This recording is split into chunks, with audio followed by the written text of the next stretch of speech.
नमस्कार। आज मैं फिर आपके सामने अपने वादे के मुताबिक अपराध की एक और घटना लेकर आया हूँ। कल शाम मैं वाराणसी से काफ़ी देर में लौट पाया, इसलिए आपको कल के लिए एक रिपीटेड एपिसोड भेजा था, कल अपलोड किया था। आज का वाकया उत्तर प्रदेश के ही अयोध्या जनपद का है। हालिया है, बहुत पुराना नहीं है। बात 16 सितंबर 2023 की है। शहर अयोध्या, समय सुबह के 3:30 बजे। कंट्रोल रूम पर और थाने पर यह सूचना प्राप्त हुई कि शहर के घटौली चौराहे पर एक जहां बड़ा स्पीड ब्रेकर लगा हुआ है, वहां एक व्यक्ति का शव जो पॉलीथीन में अच्छी तरह बांधा गया है और ऊपर से बिस्तर लपेटा गया है। वो सड़क के किनारे जो छोटे गड्ढे से बन जाते हैं, खासकर गड्ढे उस समय बनते हैं जब ब्रेकर बहुत ऊंचा हो या बड़ा हो, तो छोटी गाड़ी वाले जो रोज आते जाते हैं उस ब्रेकर के किनारे से निकलते हैं और इसके कारण वहाँ गड्ढा हो जाता है, क्योंकि ब्रेकर तारकोल यानी बिटवीन जो होता है, बिटुविन, उसके ऊपर बनाया जाता है और जहाँ तक तारकोल होता है वहाँ तक ब्रेकर होता है। उसके बाद की जगह या तो पटरी की वो जो ईंटों वाली या सीमेंट के इंटरलॉकिंग ब्रिक वाली या कच्ची होती है। तो गाड़ियाँ जब किनारे से होके निकलती हैं, स्पीड ब्रेकर के उस झटके को अवॉइड करने के लिए तो एक गड्ढा सा बन जाता है। सभी स्पीड ब्रेकर्स की बात है, ये घटनास्थल वाले स्पीड ब्रेकर की बात अकेले नहीं है। आप कहीं भी इसको आइंदा से ध्यान रखिए, देखेंगे तो एक्सप्रेसवे या हाईवे को छोड़कर जहाँ स्पीड ब्रेकर नहीं होते हैं, जो कनेक्टिंग लिंक है, कनेक्टिंग मार्ग हैं, संपर्क मार्ग हैं, उन पर ये स्पीड ब्रेकर भी होते हैं और अगल बगल गड्ढा भी होता है।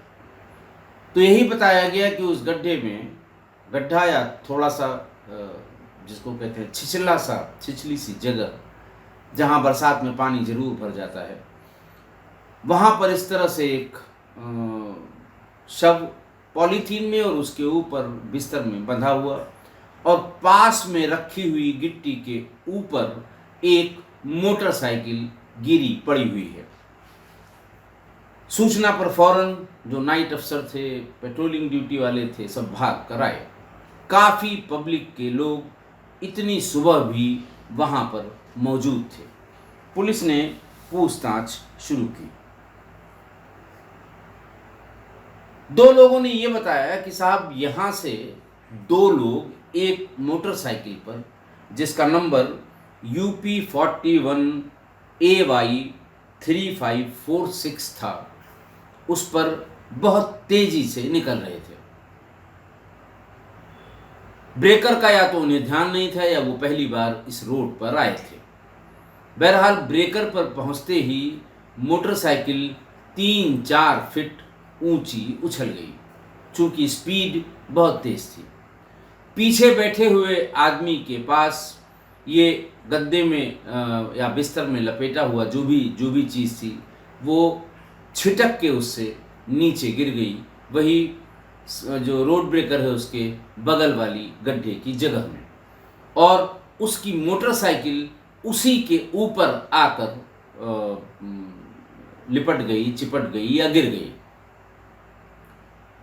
उन दोनों ने वहाँ से निकलने वाले 2 और यात्रियों को रोका और ये कहा कि भाई साहब, हम स्पीड ब्रेकर का हमें पता नहीं था, इसमें गाड़ी हम तेज़ी से ला रहे थे, उछल गए, हमारा सामान गिर गया है, हम मोटरसाइकिल सीधा करके उस पर बैठते हैं, इस सामान को उठवाने में और हमारे दोनों मतलब ड्राइवर और पिलियन राइडर के बीच में रखने में हमारी मदद कर दें।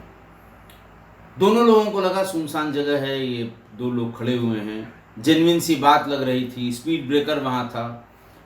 तो वो दोनों ने अपनी अपनी मोटरसाइकिल खड़ी करके और इस काम में उनकी मदद करने की कोशिश की।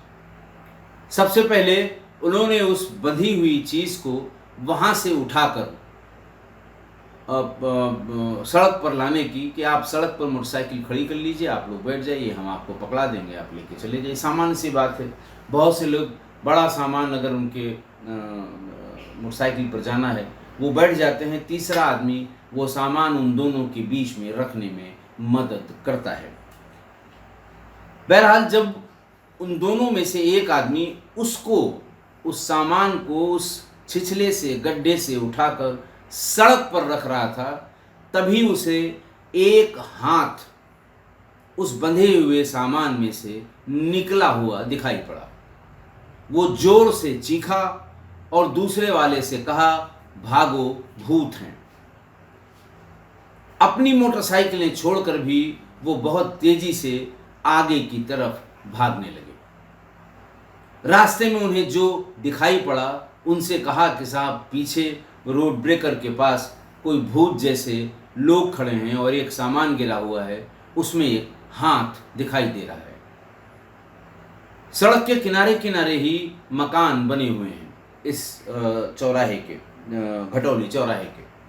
आवाज और शोरगुल सुनकर मकानों के बाहर सोने वाले लोग भी भागकर वहां आए। तब तक इन दोनों लोगों ने, जिनके हाथ से वो छटक कर पॉलीथीन में बंधी हुई चीज नीचे गिरी थी, उसको ढकने का प्रयास कर रहे थे। जिस व्यक्ति ने यह हाथ देखा था उसने आकर बताया कि साहब, इसी में से हाथ दिखाई दिया था। वो मना करने लगे, बोले साहब हम अपने से रख लेंगे, मुझे किसी की सहायता की ज़रूरत नहीं है, आप लोग जा सकते हैं। लेकिन जब 4, 6, 10 लोग इकट्ठा हो गए तो उनमें से एक ने हिम्मत करके, यंग लड़का था, उसने उस चीज़ को जो ढका गया था ताज़ा ताज़ा, उसको जैसे ही खोला उसे भी वो हाथ और उंगलियां दिखाई पड़ी। वो भी छिटक कर बाहर हुआ, लेकिन तब तक 4, 6, 10, 15 लोग वहां इकट्ठा हो गए थे और वो दोनों लोग जो उसको लेकर, उस लाश को लेकर मोटरसाइकिल से जा रहे थे, मौके से भाग गए। बिल्कुल ऐसी स्पीड में भागे कि अगर ट्रैक पर होते तो कोई न कोई मेडल उनको जरूर मिलता। चूंकि पब्लिक इस बात में उलझी थी कि यह है क्या, थोड़ा सा भूत प्रेत वाली बात उनके दिमाग में थी, तो बहुत नज़दीक जाकर नहीं देख पा रहे थे। लेकिन उनमें से ही कुछ लोगों ने पुलिस और कंट्रोल रूम को सूचना दे दी कि इस तरह की बात है, पुलिस को तुरंत भेज दीजिए, कुछ मामला गड़बड़ लग रहा है। पुलिस मौके पर आई। पुलिस ने उस बंधे हुए बिस्तर जैसी चीज़ को खोला। भीतर एक पॉलीथीन में अच्छे से लिपटी हुई एक लड़के की, एक आदमी की लाश मिली, जिसके सिर पर काफ़ी चोट के निशान थे और चूंकि पॉलीथीन में बंधी हुई थी इसलिए वहाँ से खून रिस रिस कर पूरे पॉलीथीन में बॉडी के चारों तरफ दिखाई दे रहा था। पुलिस ने एम्बुलेंस बुलवाई, ये सोच कर के हो सकता है इसमें अभी जान बाकी हो। एम्बुलेंस आई और फोर्स आई और उसे एम्बुलेंस पे लाद के फौरन डिस्ट्रिक्ट हॉस्पिटल भेजा गया। थोड़ी देर में वहाँ से सूचना आई कि ये व्यक्ति मृत है, यानी अस्पताल में वो ब्रॉड डेड, मरा हुआ मृत शरीर उसका लाया गया था। पुलिस के पास क्लू के नाम पे वो सुपर स्प्लेंडर बाइक थी, जिसका नंबर मैंने भी आपको बताया। सवेरा होते होते इसका रजिस्ट्रेशन का पता लग गया। ये रजिस्ट्रेशन बाराबंकी के मोहम्मद शाकिब के नाम था और फिर जो नाम और पता वहाँ लिखा हुआ था उसको वो व्हाट्सएप की फ़ोटो उस थाने पर भेजी गई। थाने से फ़ौरन लोग उसके घर पे गए जहाँ वो रहता था। लोगों ने बताया कि हाँ साहब, ये शाकिब ही है और इलाके का बड़ा तांत्रिक है। बात कुछ कुछ पुलिस की समझ में आ गई थी। पुलिस की एक टीम फौरन शाकिब के आसपास शाकिब के बारे में पता करने के लिए रवाना कर दी गई। वहां जाने पर पता लगा कि ये व्यक्ति, इसके 3 भाइयों की असामयिक मृत्यु पहले ही हो चुकी है और पत्नी इसको छोड़कर चली गई है। बच्चे कोई नहीं हैं। ये भाइयों में सबसे छोटा है, लेकिन तंत्र मंत्र का काम ये दिन भर करता है। अच्छे कपड़ों का शौकीन है, मोटरसाइकिल से चलता है। अच्छा खाना पहनना इसकी आदतों में शुमार है। पुलिस ने और आगे पता किया तो ये पता लगा कि यहाँ कुछ जो ये जिस तरह की तंत्र साधना करता है, जिस तरह के गंडा ताबीज़ दिया करता है, जो अपने आप को मौलवी भी कहता है, वो ज़्यादातर ऐसे लोग या ऐसे क्लाइंट इसके यहाँ आते हैं जिनका संबंध किसी महिला से या महिला का किसी पुरुष से हो और कोई बात बिगड़ गई हो तो उसको ठीक कराने के लिए। वो जो आपको मैं कई बार बता चुका हूँ कि जगह जगह बस पर, ट्रेन में, डिब्बों में वो जो लिखा रहता है कि मनचाहे को वश में करें, जिससे चाहें उससे शादी करें, दुनिया भर की बातें ये लिखी होती हैं, मोबाइल फ़ोन नंबर। तो ये उसी तरह के मामलों में गंडा ताबीज दिया करता था। और बाकी सब चीज़ें भी। अब चूंकि घर में कोई था नहीं, इसलिए एसपी ने ये बताया कि अभी कोई तहरीर इस संबंध में किसी ने नहीं दी है। हम तहरीर का इंतज़ार कर रहे हैं। पोस्टमार्टम रिपोर्ट आ गई है। Cause of death due to shock and haemorrhage as a result of ante mortem injuries अंकित है। सिर पर किसी ब्लंट ऑब्जेक्ट के तेज निशान हैं और इन्हीं चोटों की वजह से उसकी मृत्यु भी हुई है। मामला क्लियर कट हत्या का है। हम परिजनों की ओर से तहरीर का इंतज़ार कर रहे हैं और अगर तहरीर नहीं आती है तो पुलिस या ग्राम चौकीदार या ग्राम प्रधान की तरफ से तहरीर लेके इसको पता करने की कोशिश की जाएगी। आज की घटना देखिए, एक दुर्घटना ने एक हत्या का प्रकरण, एक हत्या का जो मामला था उसको खोल दिया, उसका अनावरण कर दिया, जिसकी वजह से दुर्घटना की वजह से ही इस हत्या का पता चला। मृतक भी आइडेंटिफाई हो गया, मोटरसाइकिल उसकी मौके पर मिल गई। जिस किसी ने प्लान किया था, बहुत ही फूल प्रूफ प्लानिंग थी कि इसके घर में एफआईआर लिखाने वाला भी कोई नहीं है। अगर इसकी डेड बॉडी और इसकी मोटरसाइकिल दोनों नहर में फेंक दी जाएं तो कभी पुलिस पास भी नहीं फटक पाएगी।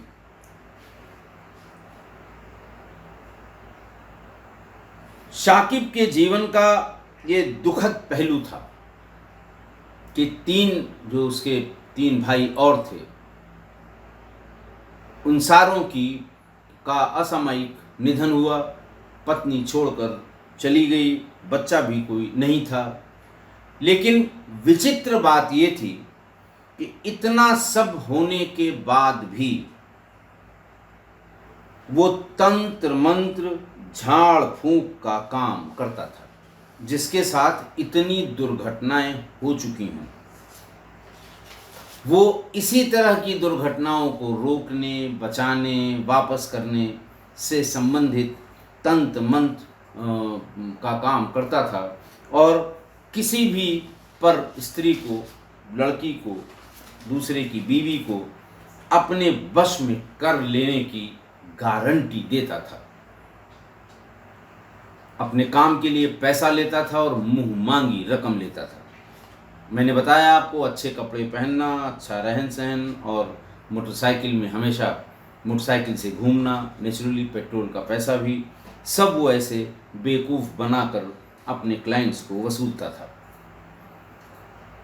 ऐसे लोग उसके क्लाइंट थे, ऐसे लोग भी उसके क्लाइंट थे जो उसका पूरा बैकग्राउंड जानते थे कि पत्नी घर छोड़कर चली गई है, भाइयों की मृत्यु हो गई है, घर में कोई दूसरा प्राणी नहीं है, लेकिन फिर भी कोई उससे ये नहीं पूछता था कि अपनी पत्नी वापस नहीं ला पाए हो, भाइयों की जान नहीं बचा पाए हो, मेरा काम कैसे करोगे, कैसे कर रहे हो, कैसे गारंटी ले रहे हो, कैसे पैसा मांग रहे हो। किसी ने उससे ये बात नहीं पूछी। वही है, इतना डरा देते हैं ये फर्जी वाले, ये इतना धमका देते हैं, इनको मृत्यु का भय दिखा देते हैं कि जब वो अपनी क्रिया करते हों तो पहले ही बता देते हैं कि अगर तुमने एक भी शब्द बोला तो अभी ये उलट के तुम्हारे ही खोपड़ी पर सवार हो जाएगा और तुम्हारे 2 टुकड़े कर देगा। अब ऐसे में किस आदमी की हिम्मत होगी कि वो जब वो अपनी क्रिया साधना अर्जी फर्जी वाली जो कर रहा है, ऐसे में ये पूछे कि महाराज मेरे लिए तो आप ये कर रहे हैं मौलवी साहब, और अपना वाला क्या हुआ आपके साथ, उसको क्यों नहीं आप सही कर पा रहे हैं। किसी ने नहीं पूछा। जितनी जान, क्योंकि वो दोनों भी आइडेंटिफाई हो गए हैं जो उसके अपराधी हैं, और अभी तक वो पकड़े नहीं गए थे मेरी सूचना के हिसाब से। हो सकता है पकड़े गए हों, अगर पकड़े गए होंगे तो अपडेट कर दूंगा। तो ऐसे ही एक मामले में किसी की पत्नी किसी दूसरे के साथ चली गई। जब वो चली गई तो उसके पति को, मूल पति को, ओरिजिनल पति को ये जानकारी हुई कि शाकिब ने ही ऐसा होने का गंदा ताबीज उस व्यक्ति को दिया था जिसकी वजह से उसकी पत्नी दूसरे या उसके साथ जिसको गंदा ताबीज दिया गया था उसके साथ भाग गई है। तो वो मूल पति और उसका एक दोस्त किसी बहाने से रात में उसके यहाँ पहुंचा, कुछ समस्या बताई, और जब वो तंत्र मंत्र का काम करने लगा तो गुस्से से भरे हुए इन दोनों लोगों ने सब्बल से, रॉड जो लोहे की रॉड जैसी होती है, उससे उसके सर पे प्रहार किया। शाकिब की मृत्यु हो गई। फिर प्लान बनाया कि देखो इसका FIR भी लिखाने वाला कोई नहीं है, लिहाजा अगर ये और इसकी मोटरसाइकिल दोनों गायब हो जाएं, नदी या नहर में फेंक दिए जाएं, तो कभी पुलिस हमारे पास तक नहीं पहुंच पाएगी। लेकिन इनकी सारी चालाकी धरी की धरी रह गई और स्पीड ब्रेकर ने इनका सारा काम बिगाड़ दिया। स्पीड ब्रेकर पर बहुत तेज गति से अगर न गए होते तो न वो बॉडी उछली होती, न गिरी होती, न उनको उठाने में तकलीफ होती, न दूसरे की मदद लेने के लिए किसी को रोकते, न उनको ये दिखाई देता कि हाँ इसमें उंगलियां दिखाई दे रही हैं, और ये अपने काम में, अपने प्लान में, अपने जो इन्होंने बना रखा था उसमें पूरी तरह से कामयाब हो जाते। इसलिए मैं किस्सा गोई परिवार के लोगों से फिर कहूँगा कि इन फर्जी बाबाओं और मौलवियों के चक्कर में न पड़े। बहुत बार बता चुका हूँ, बहुत विस्तृत तरीके से बता चुका हूँ। इनके जो पोस्टर, इनके जो स्टिकर्स सार्वजनिक शौचालयों में और ट्रेन में, बस में लगे रहते हैं, उनकी फ़ोटो भी दिखा चुका हूँ। कैसे गारंटी लेते हैं। नया सिस्टम शुरू किया है कि साहब आने की भी ज़रूरत नहीं है, बताने की भी ज़रूरत नहीं, इस व्हाट्सएप नंबर पर फ़ोटो और समस्या लिख दें, पैसा इतना भेज दें। इसका पूरा कॉम्बो ऑफ़र उनका रहता है, प्लान्स रहते हैं, और फ़ौरन समस्या का समाधान फलाने करेंगे। पता नहीं क्या बात है, मतलब जिस आदमी के बैकग्राउंड को लोग जानते हैं कि उसकी पत्नी भाग गई, उसके 3 भाइयों की मृत्यु हो गई, फिर भी उससे दूसरे की पत्नी, दूसरे की लड़की को अपने वश में करने का तंत्र मंत्र, गंडा ताबीज लेने के लिए बैठे हुए हैं। कहाँ चले गए, कहाँ चली गई है इनकी बुद्धि? क्यों नहीं समझ पा रहे हैं ये लोग? इसीलिए मैं बार बार कहता हूँ, कतई इनके चक्कर में न पड़े। सब फर्जी बातें हैं। जो आदमी अपना नहीं संभाल पाया वो दूसरे का क्या भला करेगा। ये भी तो बड़ी कॉमन सी बात है, इसको सोचना चाहिए। तो इनके चक्कर में न पड़े, वरना लेने के देने पड़ जाएंगे। आशा है आप मेरी इस बात से सहमत होंगे। आज की घटना समाप्त करने के पहले मैं किस्सा गोई परिवार की किताब ऑपरेशन बजूका के बारे में 2 अपडेट आपको बता दूं। मेरा धर्म है, मेरा दायित्व है कि आप भी इसके बारे में जानें, और कम्युनिटी में मैं पोस्ट भी करूंगा। पहला ये, ऑपरेशन बजूका के प्रकाशक सृष्टि पब्लिकेशंस ने अपनी साइट पर एक एडवर्टीजमेंट या अपने साइट पर एक सूचना दी है कि 1 महीने से भी कम समय में पहला प्रिंट यानी पहला संस्करण सब बिक गया, और किताब के दूसरे प्रिंट के लिए आदेश दिए गए हैं, और जल्दी ही दूसरा प्रिंट भी इसका आ जाएगा।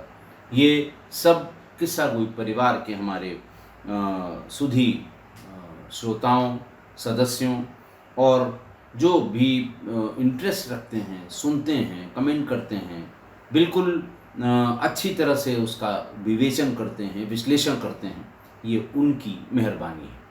1 महीने से भी कम समय में किताब का पहला संस्करण बिक जाए और दूसरे के लिए प्रिंट का ऑर्डर दिया जाए, ये गर्व की बात है किस्सा गोई परिवार के लिए। तो ये सब आपकी मेहरबानी है, आपका दिल से शुक्रिया।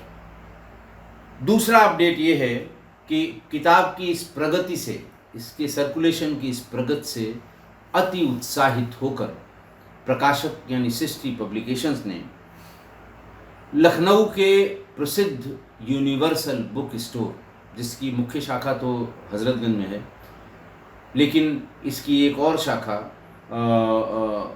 गोमती नगर में है, वहाँ पर 17 तारीख की शाम को 5 बजे फिर से बुक साइनिंग का प्रोग्राम सृष्टि पब्लिकेशन ने रखा है। उसका कारण उन्होंने दिया है कि उस दिन क्रॉसवर्ड में जब बुक साइनिंग हुई थी तो उसके बाद से बहुत से लोगों ने ये शिकायत की कि साहब, यहाँ बुक साइनिंग के समय जितनी प्रतियाँ थीं वो सब बिक गईं, हम लोग समय से थोड़ा देर पहुँचे और हमें ये किताब नहीं मिल पाई। ये उनकी सुविधा के लिए जो लोग रह गए हों परिवार के, जो क्रॉसवर्ड यानी लुलु मॉल नहीं पहुंच पाए हों, वो गोमती नगर जरूर आएँ। मैं भी मिलना चाहूँगा। किताब लेंगे, फ़ौरन उस पर हस्ताक्षर करूँगा, आपको संदेश दूँगा। राकेश गोस्वामी जी नहीं आ पाएंगे, मुझे अकेले ही वहाँ पर पहुँचना होगा, रहना होगा। तो एक बार फिर से मैं सबको आमंत्रित करता हूँ कि आप 17 को शाम को 5 बजे यूनिवर्सल बुक स्टोर की गोमती नगर शाखा में पधारें। यूनिवर्सल बुक स्टोर के गोमती नगर शाखा के पूछताछ का नंबर कि उनके पास प्रिंट उपलब्ध है, किताब उपलब्ध है, कहाँ पर है, इन सब के लिए नंबर भी मैं कम्युनिटी पर दे रहा हूँ, और वहाँ की मैप की लोकेशन भी शेयर कर रहा हूँ, ताकि पिछली बार की तरह आपको ढूंढने में दिक्कत ना हो। आज के लिए इतना ही। बहुत बहुत धन्यवाद।